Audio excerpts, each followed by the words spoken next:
students, I am Varsha Gupta. Today we are going to start topic are तटस्थ वक्रों की विशेषताएं।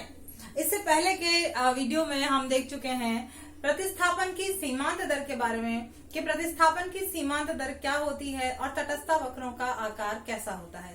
तटस्थ वक्र कैसे होते हैं, इनका ढाल होता है उन्नत दर। उन्नत दर का मतलब मूल बिंदु से ये उन्नत किए हुए होते हैं, ऊपर की ओर उठे हुए होते हैं।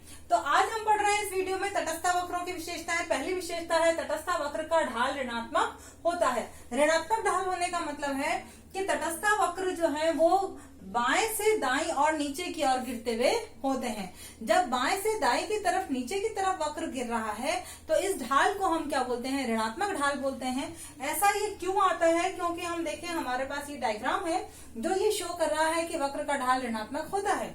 इसके अंदर हमने इस वक्र के ऊपर दो पॉइंट्स लिए हैं, ए और बी। इन दोनों पॉइंट्स पर हम देख लेते हैं कि कंज्यूमर का कंजम्पशन क्या है, कंज्यूमर कितनी कितनी मात्रा में वस्तुओं का उपभोग कर रहा है। अगर हम सबसे पहले देखते हैं ए पॉइंट पर उपभोक्ता एक्स वस्तु की OX1 मात्रा और वाई वस्तु की OY1 मात्रा का उपभोग कर रहा है। तो ए कॉम्बिनेशन किसको बता रहा है, OX1 प्लस OY1। अगर इसको हम देखें तो एट द पॉइंट ए बिंदु पर क्या हो रहा है, OX1 प्लस OY1 ये कंजम्पशन इसका हो रहा है, इतना मात्रा का उपभोग कर रहा है।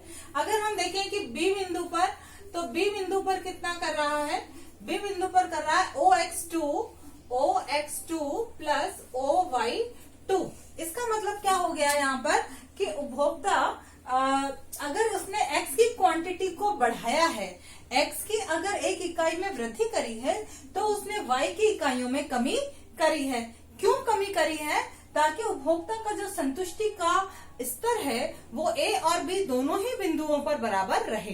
तो ए और बी दोनों ही बिंदुओं पर समान संतुष्टि कब मिलेगी, तब मिलेगी जबकि वो एक वस्तु की मात्रा को बढ़ाने के लिए दूसरी वस्तु की इकाइयों का त्याग करता है, और वो कंडीशन हमें यहाँ पर फुलफिल होती नजर आ रही है। इसलिए तटस्थ वक्र का ढाल कैसा है, ये ऋणात्मक ढाल है, नीचे की तरफ गिरता हुआ ढाल है। लेकिन कुछ वक्र के कुछ ढाल ऐसे हैं जो कि तटस्थ वक्र पर कभी भी नहीं हो सकते हैं। उनमें से पहली स्थिति है क्षैतिज ढाल। क्षैतिज ढाल का मतलब है एक्स अक्ष के समांतर। ये देखिए, ये हमारे पास डायग्राम है, इसके अंदर भी हमने एक्स एक्सिस पर गुड एक्स लिया है और वाई एक्सिस पर गुड वाई लिया है। ये जो वक्र है ये हमारा आईसी वक्र है। ये क्या है, एक्स अक्ष के समानांतर है, और इसका ढाल हम क्या बोल सकते हैं, इसको क्षैतिज ढाल भी बोल सकते हैं। जैसे यहाँ पर हमने दो पॉइंट्स लिए थे उसी तरह से यहाँ पर भी हम दो पॉइंट्स ले रहे हैं, point A and point B. A point पर अगर आप देखें कि ए बिंदु पर कितना उपभोग कर रहा है, वो तो कितना कर रहा है, OX1 प्लस OY1। ठीक है, और इधर देखिए बी बिंदु पर कितना कर रहा है, बी बिंदु पर वो कर रहा है OX2 प्लस OY1। ठीक है, अब यहां पर कर रहा है OX1 प्लस OY1, यहां कर रहा है OX2 प्लस OY1। यानी Y कमोडिटी की जो वो यूज कर रहा है, Y वस्तु की जो मात्रा यूज कर रहा है वो दोनों ही बिंदुओं पर समान है। केवल परिवर्तन किस में आ रहा है, एक्स वस्तु की मात्रा में। एक्स वस्तु की मात्रा यहाँ कम है और यहाँ पर ज्यादा है। अब आप खुद सोचिए कि अगर आपसे कहा जाए कि आपके पास ये दोनों बिंदु हैं ए और बी, इन दोनों बिंदुओं में से आप किस बिंदु पर उपभोग करोगे, तो डेफिनेटली आप कहोगे कि हम बी बिंदु पर उपभोग करेंगे। क्यों करेंगे बी बिंदु पर, क्योंकि बी बिंदु पर आपको ज्यादा क्वांटिटी मिल रही है, और ज्यादा क्वांटिटी मिलने का मतलब है कि आपको ज्यादा सेटिस्फेक्शन, आपकी जो संतुष्टि है वो ज्यादा हो रही है। लेकिन हमारा अगर ये इंडिफरेंस कर्व होता, अगर ये तटस्थ वक्र होता, तो ए और बी दोनों ही बिंदुओं पर इसकी संतुष्टि क्या होती, समान होती। लेकिन यहाँ पर क्या हो रहा है कि ए की तुलना में बी बिंदु पर संतुष्टि ज्यादा हो रही है, इसलिए ये वक्र का ढाल कभी भी क्षैतिज नहीं हो सकता। अब हम एक दूसरी कंडीशन इसकी देखते हैं कि ऊर्ध्वाधर ढाल इसका क्या हो सकता है। ऊर्ध्वाधर ढाल का मतलब है वाई अक्ष के समानांतर। वाई अक्ष के समानांतर भी आप कहोगे क्यों नहीं हो सकता भाई, जैसे ये नीचे गिरता है वैसे ये भी हो सकता है। तो देख लेते हैं जरा इसके अंदर भी कि क्या हो सकता है। ये y अक्ष के समानांतर है, इस पर भी हमने दो बिंदु कहीं भी आप ले सकते हो, बिंदु A और बिंदु B।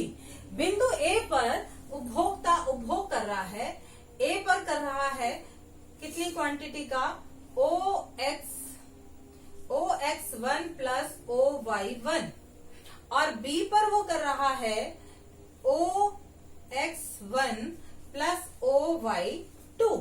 अब यहाँ पर आप देखिए कि X वस्तु की मात्रा दोनों ही कॉम्बिनेशन, दोनों संयोगों में समान काम में ले रहा है, लेकिन Y वस्तु की मात्रा में वृद्धि हो रही है। कहाँ पर, B पॉइंट पर वृद्धि हो रही है।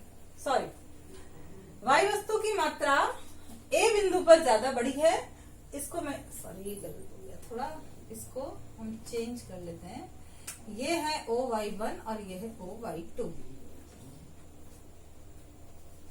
ओके, तो A बिंदु पर ज्यादा क्वांटिटी काम में आ रही है Y वस्तु की B की तुलना में।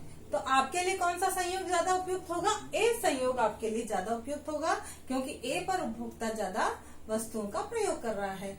लेकिन संतुष्टि का स्तर कहाँ पे ज्यादा है, A बिंदु पर ज्यादा है। जब संतुष्टि दोनों पर समान नहीं है, इसलिए ये वक्र भी, ये ढाल भी तटस्थ वक्र नहीं हो सकता। ओके स्टूडेंट्स, आप ये नोट्स अपने बनाते रहिए अपनी फेयर कॉपी के अंदर। जो कुछ भी आपको प्रॉब्लम आ रही है, मेरे पर्सनल व्हाट्सएप नंबर पर आप कांटेक्ट कर सकते हैं और मेरे से डिस्कस कर सकते हैं। आज के वीडियो में इतना ही, आगे की प्रॉपर्टीज पर हम नेक्स्ट वीडियो में डिस्कस करेंगे। Thank you and have a nice day.